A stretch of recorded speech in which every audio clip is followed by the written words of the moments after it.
This past week, Marvel Studios put out a trailer to get us excited for what's coming to Disney Plus in the near future. In it, we got our first look at multiple different new upcoming MCU shows. So today I'm going to stop and rank all 8 upcoming Marvel Disney Plus shows based on my excitement.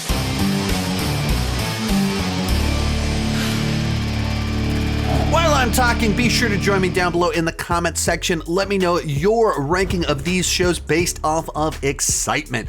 My list is not the right list. It's just my list, and I would love to see yours. And as I look at these 8 shows, it makes me a little bit concerned because all of them are coming out in a very short window of time. And Kevin Feige, Marvel have said that they're trying to reduce the output to increase the quality. And when I see this many projects in such a small window of time, that's not really what's happening. And when you add in What If at the end of this year to Wonderman at the end of next year, plus all the movies coming out next year, what is like 9 Marvel projects in 12 months.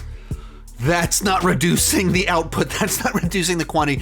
So I do have some concerns going into this where each of these has something that's kind of interesting and fun about it, but also a lot of them just have that flavor of like, are we giving everybody a TV show right now? I have some concerns, but also a good bit of excitement. And let's get started. Number 8. Wonderman. Placement, very simple here. I don't know anything about Wonderman. I don't know anything about this character at all. This is not one that I have any past experience, knowledge of, anything like that. So all the excitement I can have for it is borrowed trust, which is to say past trust in Marvel Studios. Well, their track record with TV shows is inconsistent. So immediately they're giving a show to a character I'm not real familiar with, and I go, all right, why are we giving him a show? Why are we doing this at a point in time where we need to maybe put more time and resources into the previous things? Why are we doing this thing? There's a little bit of that. There's also borrowed trust from Daniel Cretton, who did Shang-Chi as well as some movies before that I loved. And so that's the thing that I'm like, okay, like this thing could be really cool because of him. Even the little tease that you got in the trailer they got out last week where an actor's trying out for a part. Simon Williams, reading for Wonderman. That was their tease for the show. I don't know what that means. I don't know how that fits into the MCU. I don't know I just don't know what that means. So it's hard to be excited for a character. I don't know who it is. Your tease is a guy trying out for an acting gig. So all we're left with is that it's Marvel and the Daniel Cretton is involved. That's not a lot to move it up this list. Number 7, your friendly neighborhood Spider-Man. When they first announced it, I think it was called Spider-Man Freshman Year, something like that. Spider-Man Sophomore Year was going to be the second season. And the implications seemed to be that it was a prequel to the Tom Holland movies and fleshing out that timeline. And when it was that, it would have been much higher up on this list. If it had been that, it would be much higher up on this list. But as soon as they were like, it's its own timeline, its own universe, and Norman Osborn is doing this, and we're doing this with Daredevil. As soon as they said all that stuff, it was like, oh, this is just another animated Spider-Man show. And there have been animated Spider-Man shows for 50 years now. And the one in the 90s, that's the one I grew up watching. And sometimes I still watch those episodes with my kids. And I have very fondness for them, and I think they're really well done. And we're ahead of the curve in a lot of ways on shared universe and in-depth comic book storytelling, way ahead of what the movies were doing. Same with X-Men, the animated series, Batman, the animated series. I grew up with a great era of animated comic book shows. But there have been other ones that some of you have messaged me about saying they're awesome. As a grown man, I'm just not terribly inclined to be super excited for just another random Spider-Man animated show. There's a lot of these animated shows about properties that I like. I just can't keep up with all of them. And this one being tied to Marvel Studios, there's more excitement there because it feels a little bit more premium because it is under the Kevin Feige banner and everything like that. But as soon as you put it in your own pocket universe over here, it just loses some of the excitement, or loses all the excitement for me. So I'm mildly curious. Some of the animation was a little bit interesting, a little bit off-putting to me. It didn't immediately make me love it. And that's kind of where it falls for me. It just feels like another one of these shows that how would I actually feel about it if it wasn't Marvel Studios? I wouldn't care all that much because it's not tied to the actual main sacred timeline. Today's video is sponsored by Uncommon Goods. Spark something uncommon this holiday with the right gift from Uncommon Goods. The holiday season is upon us. Just this past weekend, my family fired up the Mariah Carey, pulled down the Halloween decorations, and started putting out our Christmas decorations. Uncommon Goods makes it less stressful with incredible hand-picked gifts for everyone on your list, all in one spot. Gifts that spark joy, wonder, delight, and that it's exactly what I wanted feeling. So like for my wife, I picked up one of these retro picture viewers. Comes with a redemption code where I'll be able to submit a bunch of pictures of our kids, our family, our dogs, me, and then they'll send me picture wheels to have a little nostalgic fun playing with an item from her childhood, except remembering our family and this pretty face. Uncommon Goods looks for products that are high quality, unique, and often handmade or made in the US. They have the most meaningful, out of the ordinary gifts. And that's the cool thing. It's not the same stuff you see everywhere else. And with every purchase you make at Uncommon Goods, they give back $1 to a nonprofit partner of your choice. They've donated more than $3 million to date. To get 15% off your next gift, go to uncommongoods.com/Sean Chandler. That's uncommongoods.com/Sean Chandler for 15% off. Don't miss out on this limited time offer. Uncommon Goods, we're all out of the ordinary. Next up, Marvel Zombies. This is another one that just seems kind of strange to me. Like, I had a lot of fun with the Marvel Zombies episode of What If. And so like I'm game for a little bit of playing around in the Marvel Zombies universe. When they announced they were doing a TV show, I was like, a whole show out of that? I don't know about that. And I actually got a little bit more excited when they said it was just 4 episodes. So it's just like this limited thing. They understand you can't play this out for 10 episodes. That's not what people want. But there is some fun to be had there. It's not the most interesting thing to me, but that it is a limited kind of series.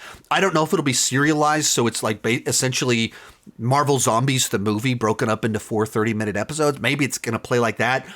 I think that's what I'd prefer for it to be, but maybe it'll be episodic, and they know there's only a limited number of interest there. But the 4 episodes is the reason it's not like at the bottom of the list. Actually, it's like a strange way that kind of works. That I feel like they know the right size for this project. Number 5, Vision Quest. And for me, the thing that makes me excited for this one, the thing that keeps it once again from being much lower on the list, is they got Terry Matalas to be the showrunner. And he's coming off of Picard Season 3 that I loved. That was like, there, you did it. That was awesome. You did an awesome thing. What are you doing next? Vision Quest. Oh, well, I'm not really excited for the concept of Vision Quest. I'm excited that you're excited for it. Therefore, whoop, you move up the list on the basis of that. On the basic premise here, my big problem with it is that it just feels too late. That each of these WandaVision spin-offs feel years too late.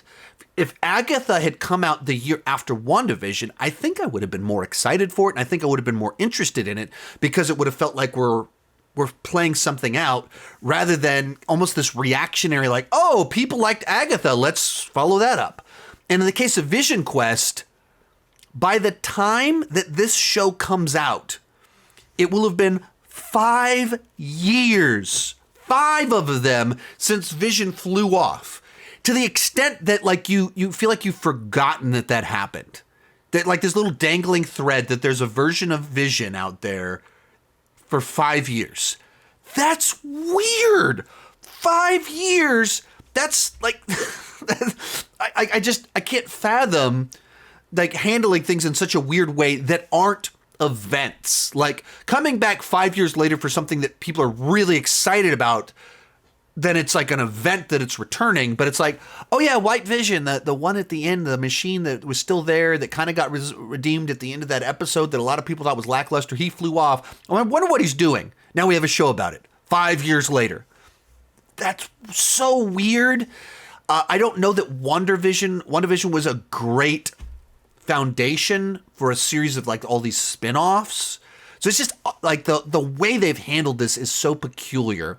And once again, that feeling of like we're just spinning everybody off, and I don't know how it fits into anything grander. It just feels very peculiar.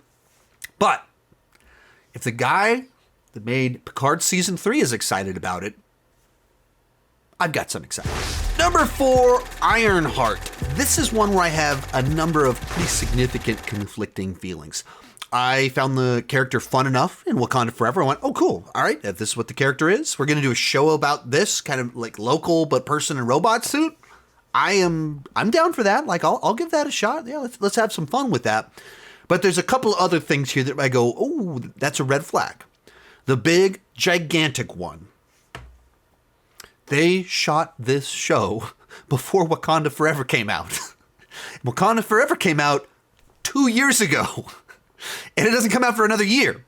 So as of now, they shot it 2.5 years ago.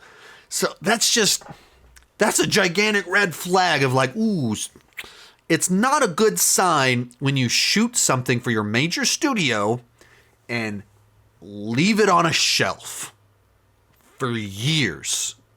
That's weird. That's strange.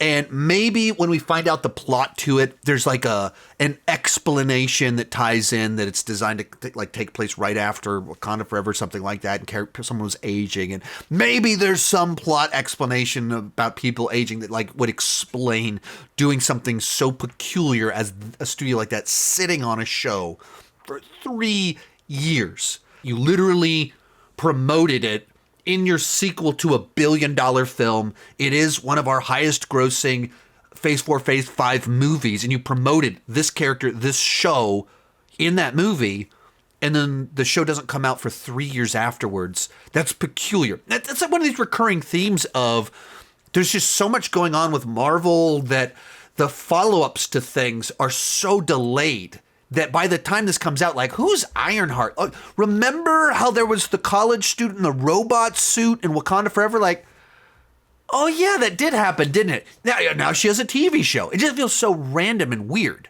Where, once again, if it came out in the spring of 2023, if it came out a year and a half ago, 6 months after Wakanda Forever, that would have been a year after they shot it, a year of post-production on a TV show under 10 episodes, very reasonable. There'd be a lot more excitement there. You'd build off of Wakanda Forever, but no, it's years later where you've kind of like forgotten about the character and the excitement's dwindled. Other one, every single one of our original Avengers in phases 4 and 5, they're introducing a female version of that character. Ironheart, very different character than Tony Stark, of course.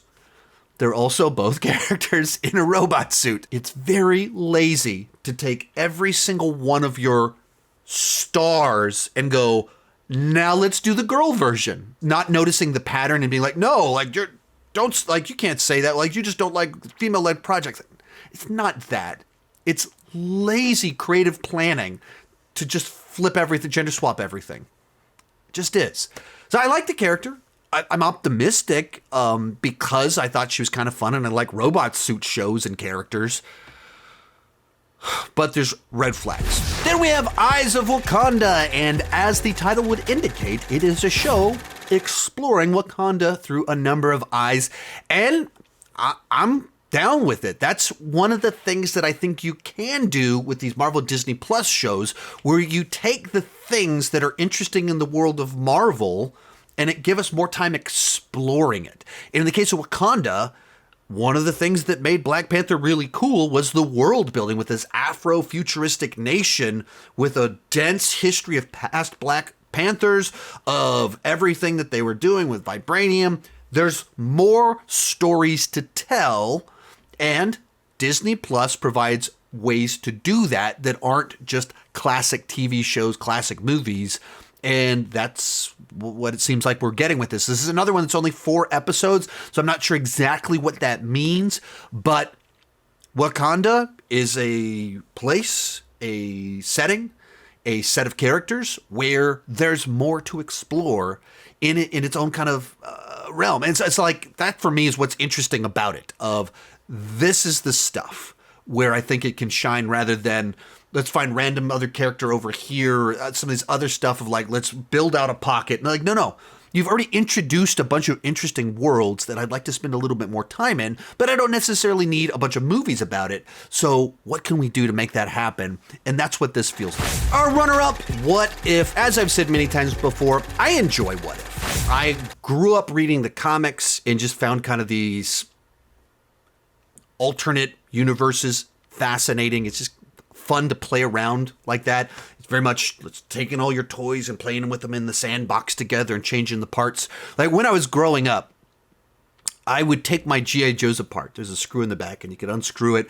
I'd take them apart and I'd switch their body parts around and put them back together. So all of my mom still has my old G.I. Joes. Now, they've also still fallen apart because the rubber band has rotten over the last 35 years. But there's like this tub of my old G.I. Joes, and the arms and the heads and everything go from all these different pieces. That's what I did as a child. That's the way my brain's wired a little bit. And so what if is that with the Marvel Cinematic Universe, or in the comics as it was before? So that's just fun to me. I'm really hoping we get what if the other half of the universe blipped. I really hope we get that one. You know, inherently to it, it's episodic, and some of them are hits and some of them are misses. I liked what the first season crescendoed to a lot. I wasn't crazy about what the second season crescendoed to, but generally speaking, I'm fond of What If, and there's enough in there that are just fun to play around in this world with these characters in this manner. I'm excited. But coming in at number 1, Daredevil, Born Again. My feelings about this project have been an absolute roller coaster ride ever since it was first announced. If you don't know, Daredevil, Netflix Daredevil, was my favorite show of the last decade. Favorite show that debuted in the last decade. Adored it and was heartbroken when they canceled it. You can see my rant where I lost my mind on this YouTube channel. So, jump forward to one fateful day where I saw Spider-Man No Way Home and episode 5 of Hawkeye on the same day and was like, they're doing it. They're bringing Marvel Netflix into the MCU. Are we going to get a Daredevil show? And so excited. And they said, yes, we are. We're doing Daredevil with Charlie Cox. Yes. And then they started announcing who was writing. It was like the people that did Covert Ops. I've never seen Covert Ops. I don't know anyone that's watched Covert Ops. Why? What? Red flags. And they started putting the show together, and it apparently wasn't very good. They filmed half of it and literally went, this sucks. You guys are all fired. And went back and hired people that worked from Marvel Netflix to come in. And apparently they were going to make it one of the worst decisions they could have ever done is if they had brought Charlie Cox back and it wasn't Daredevil season 4 in any sense. That it was its own continuity with its own tone. That would have, like, the ultimate bait and switch audience betrayal where you cast someone on borrowed trust from a different show. You cast someone that we would go, oh, that thing over there, and then did your own totally different thing. That's audience betrayal. That's lying to the audience. That's tricking them into watching your crappy show. It's basically official fan casting.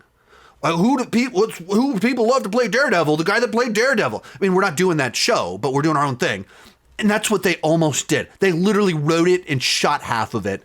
And then somebody went, you guys have lost your mind. This thing sucks. Like they said that, like the reports were that Daredevil doesn't show up until like the 5th episode in costume. And it was legal drama. None of the side characters are there. It sounded dreadful. And then they went, this thing sucks. People will hate us. And we would have. Let's set this right. So then they brought in people that worked on Marvel Netflix, rewrote it, and then basically reshot the entire thing. And then they're like, yeah, we're bringing back Foggy and Karen. And yeah, it's season 4. Like, we're not lying to you, not baiting switch. We're not tricking you. Yes, like it's its own thing, but yes, it is a continuation. And the little things we've seen, the set photos, we haven't publicly seen the trailer. I've intentionally not watched the leaked trailers really. It all looks like they're continuing what we loved. Because of that, you're number 1. You did that other thing where you were going to betray me and like bait and switch me. We're at the bottom, but you're not doing that. So you learned, you corrected yourself. Good. You get the number 1 spot because of that. So anyway, there, I love that. I hope it doesn't even have to be as good as those seasons because those were my favorite of the last decade. All it has to be is a worthy follow-up, a good enough follow-up. And I'll have a great time with it. So it comes in at number 1. If you enjoyed this video, check out my one on the movies right over there. If you want more content, consider joining over on Patreon. The link is down below in the description. Thank you so much for watching, and keep talking movies and TV.